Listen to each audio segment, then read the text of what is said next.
Hello, hello, hello, hello mga mamshis, mga papshis all over the world. Maulang morning sa inyong lahat o dito lang yata sa lugar namin ang umuulan ngayong morning. Okay mga mamshis, mga papshis, in this video ako ay mangunguha ng dahon ng oregano. Dahil may ubo at sipon ng aking baby, so mangunguha ako nito at aking didikdikin para yung katas nito ang ipapainom ko sa baby ko na may ubo at sipon. Yes, mga mamshis, mga papshis, yung baby ko talaga tuwing may ubo at sipon, oregano lang yun talaga yung katapat niya. Hindi ko na siya pinapainom ng ibang mga gamot. So, eto na yun mga mamshis, mga papshis, para make sure natin na malinis yung kanyang iinumin. Syempre, hugasan natin yan ng maayos. Talagang huhugasan natin yan para malinis ang iniinom na katas ng oregano ng baby natin. So, yan ang mga mamshis, mga papshis. O, malinis na yan. So, i-ready ko na yan para didikdikin.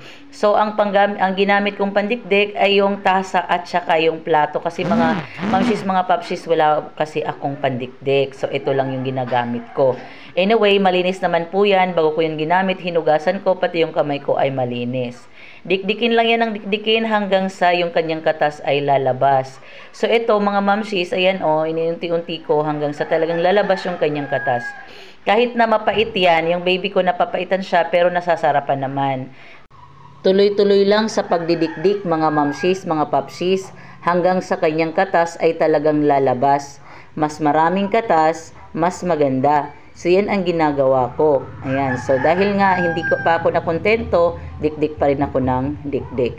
So, maya-maya yan mga mamshis, mga papshis, talagang latang-lata na yan. Kumbaga sa Bisaya, lata na kaayo, lalabas ng talaga yung kanyang katas. O, ayan. So, nakita nyo, ready na siya mga mamshis, mga papshis.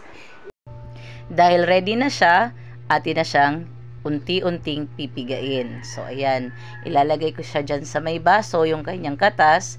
Pinipiga ko. Mga mamshis, mga papshis, malinis po yung kamay ko dyan. Dahil nga, may make sure natin na malinis yung iinumin ng ating baby. Lalo na kung ito ay para sa kanyang ubo at sipon. So, ayan na nakikita nyo, medyo maraming katas yan. At yan talaga ay ipapainom ko sa baby ko. Siguro naman, walang overdose sa pag-iinom ng oregano. Kaya talagang ako ay talagang masaya kapag nakikita ko yung baby ko na iinom ng katas ng oregano. Kahit siya excited siyang uminom. Yummy. Crabo na? I like it. Yes. Puruta. Good job. Good? Okay na ikaw? Okay, good job sa I like You I love... like it. Okay, paayon ng gubugot. Thank you, Ma. You're